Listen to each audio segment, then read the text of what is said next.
What's up, everyone? Thanks a lot for joining me tonight. I'm here with Jenny. She is the team lead with Paranormal Investigation Team of Utah.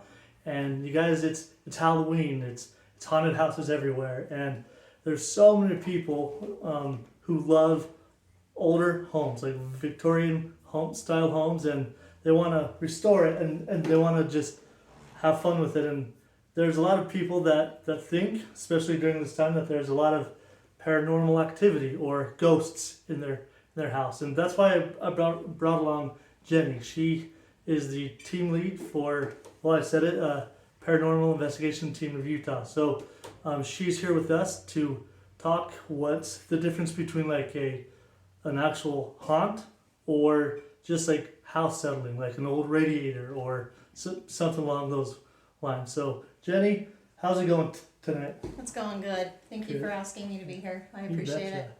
it. I just want to say really quickly, KJ, that historical homes. There's a lot of them in Ogden, especially up in the higher district. But this house that we're in right now is the Andrew Warner House, and it was built a long time ago, and it may or may not be haunted. We actually don't know for sure.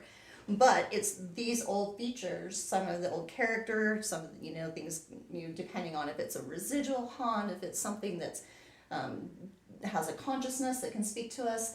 We don't know. But normally, one of the triggers for paranormal investigations or reasons that they have activity is renovations.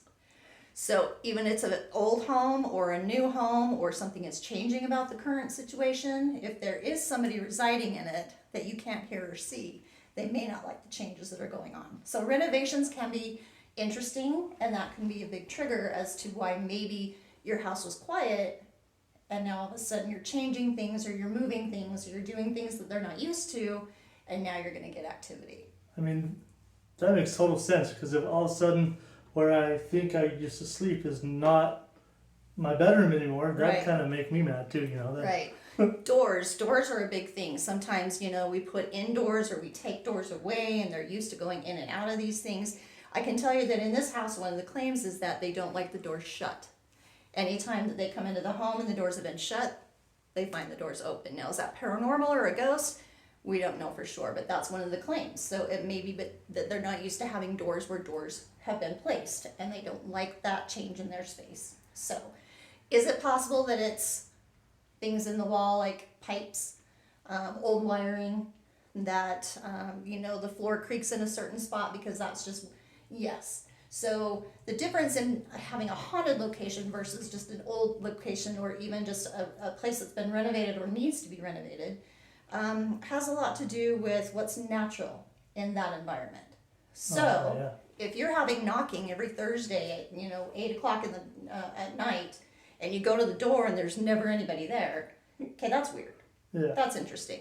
But if you have a windstorm and something is hitting your door, Right. and you go out and there's a branch from a tree, you have to kind of think of these things as logically as possible. So we as a team are always looking to find what's logical first. In this house, we found a lot of really logical things. We found a lot of things that make sense, that would speak to what the things were being heard and seen. But there are some other things that we couldn't conclude necessarily. Right? Yes, we don't have a brilliant explanation for it, but that doesn't mean that it's a ghost either. So. Yeah, I mean, what's cool about that too, like during when you're buying a home, you're going to a phase of like due diligence, and that's when you could find out all the history of that home. Like where can you get those records? Like if you're, let's say someone is interested in an old home. Do you know where you could get those records? Well, to be honest with you, I have a historian that does all that for me. So True. Usually she does go through the public records department of the city. So usually you can find out who the owners have been, what kind of residence, or if it's been a business, or how many businesses it's been in the past. She also can or people can find out if there's been any deaths in the home. So that's just going through obituaries, that's just going through, historical records, depending on how old the home is or when it was built. You may have to go back pretty far. The other thing to consider is that homes, even if they're brand new, could be built on a place where there was an older home, and it's possible that there's activity around where the older Gotcha. home was. So even a new house isn't necessarily ghost free. Gotta So, know the history of your of where you're Yes. building, right? yes, Yeah. yeah. Awesome, Jenny. What kind of so like when someone calls you, like what kind of questions do they initially ask you, and what kind of things do they initially plan? So a lot of times upon initial contact, the first thing they want me to know is that I don't think I'm crazy. That's one a of the good point. first things. So if you are having activity or think that there's something going on in your home, that's, the first thing is people think I'm hearing things, I'm seeing things, I'm going crazy, it's got to be me. That's not necessarily true. So we are here to look into it and try and find the most natural, logical explanation. However, some people were, I guess, like even here, the doors being open, a lot of times it's electrical. So lights may go on and off, things go off on their own, turn on and off on their own. Knocking, steps, like this staircase is, original. So if you walk you're up gonna it, hear it, you're gonna hear that. yeah, you're not gonna miss that. If you're asleep Right. upstairs and all of a sudden someone's on the staircase, it's not something that you're going to miss. So Right. footsteps, sometimes it's voices just kind of in the background. Sometimes it's actual movement. Like literally, you're standing somewhere and out of the corner of your eye, you think you see someone walk by and you're like, what the two Scooby-Doos? And so you're looking around and you're the only one in the house. So again, your logical mind is going to be like, okay, I'm just seeing things, and that's where I would want you to go first. Logical mind is, yeah, it's probably just something going on. I just happened to catch something out of the corner of my eye. It's not necessarily a ghost. But then if you are having it happen consistently or things are happening, things start missing or going missing in the home and they're showing up in different places. But there's lots of reasons that things like that may happen too, and we're not going to rule out the human factor with that. Right. So Kids do play pranks. I mean, and and even animals do. and even we do things that we don't remember. And so, there's been a time where I was putting away groceries and couldn't find my phone for 3 days. It was in my freezer. It's not, it seems unusual and it's not something that I would have normally done, but it happened and I did it. So those are some of the typical claims. Smells too, especially in older homes with a lot of wood. This place has a lot of wood, so if there was a smoker in the past, like when the heat changes, sometimes that smell will come out naturally. But then if the heat isn't doing any changing and you start to smell cigar smoke Or perfume. that could be something. Yeah, that's awesome. Yeah. So when you go into when we go, because I'm a part of this team too, and I'm proud to be part of this team. When we go into an investigation, what are some of the tools? I know we don't have any with us, but what are some of the things that we bring in, and what are some of the tools that people can use at home to maybe test? Right. So the first thing I would say is listen to your own body. Okay, so your own body is a very good tool. If you walk into energy or something that you feel is changing, here's a perfect example. Let's say you and I just had a horrible fight. We're yelling at each other, screaming our lungs out, and we left the energy. But someone else immediately walks in, and they're like, whoa, something, like what is going on, right? Yeah. So that feeling, a lot of times we get that kind of feeling if we're coming into an energy that we're not used to. The goosebumpy type of stuff, hair raising, sometimes that's a trigger. Also could mean that it's cold, so you always want to wear a sweater. And it is getting to be cold in Utah. Yeah, of course. Some of the other things that are most important for us, because we very rarely get anything visual. So we can do our cameras, we can put up cameras, we can do that all day long. But the most activity or things that we find comes from audio. So setting up a digital recorder or even using a phone is a great tool. The problem with those things is you just want to make sure that you don't have a lot of contamination around.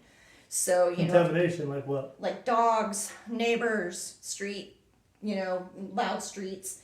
If you're doing an investigation and you have people that live upstairs, that automatically rules a lot of it out because you can't say that it wasn't somebody upstairs, Right. a human, a normal human. So when we do investigations, we do everything we can to eliminate that contamination. We also do something called tagging. So if we make a noise, if we do something that we don't normally do, or if it's quiet and all of a sudden we do, oh, that was me. So that when we go back to listen Or to when we those fall asleep. and snore, I don't know if he's ever done that. Like Maybe just a few times. Anyway, yes. Sorry.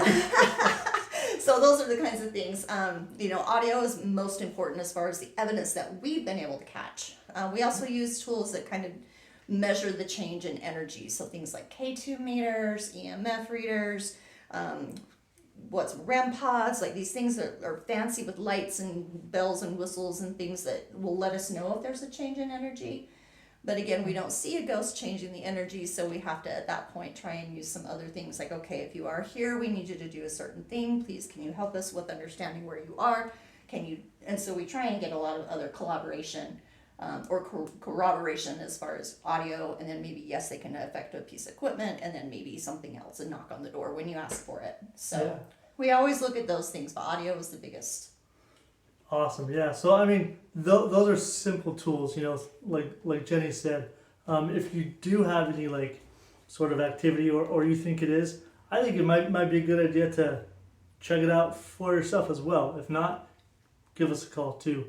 What other things do you want to add, Jenny, to what people may be experiencing around the Halloween season? I think that it's hyperactive, and I think it's more about our imaginations than necessarily activities. So we do see some increase in activity around this time of year, but I think it's more about the people and what's happening for us as individuals and being scared and being creeped out. And, I think that if it's happening outside of this season, Christmas time is another time that we see an increase because around the holidays, sometimes people have lost family members around that time, so there's, a different, feeling in the home. So I would say if something's going on, keep a journal. Keep a journal of who, what, where, when, and why. And then if you can continually see a pattern in it, it's probably either a residual thing that you're not going to be able to change, or it's something that's natural that we're going to need to figure out like why it's happening. But if it's something that's happening on the regular, or even, every couple of days I have this weird smell come in, or every month, I've been having this knocking on my door, things that aren't necessarily consistent, but weird. Yeah. Those are things I would write down and pay attention to. Out of the blue, out of the ordinary. Right. When you're alone, that's awesome. What are some things, without giving any locations away or anything like that, what are some of your favorite experiences that, as far as residential? Do you know what? Unfortunately, I can't speak to residential cases. This happens to be an old historic location that we have permission to speak about. True. But it also depends on how the resident feels about it. And a lot of the residents that we do, whether we find activity or not, we like to keep their privacy. So if they allow us to speak about it, then of course I would put it up on our website or something and say, hey, we caught this at this house. But for the most part, residential cases remain private. Other places, Union Station is one of my favorites. Of course, I've had a lot of experiences there. I've had a couple of experiences that have really made me not freak out, but really have a hard time explaining. And I can't prove it's a ghost, but I can't prove it's anything else either. So where do I go with that? You just keep investigating the same areas and hope that you're going to get more answers. I love it. Well, Jenny, thanks a lot. This is awesome. Happy haunting, guys. Halloween's fun. It's a great time. If you have any further questions about, the paranormal life, or buying a home, or in general, just message us. And yeah, thanks a lot, guys. Appreciate it. Have a good night. Take care. And I'll edit that.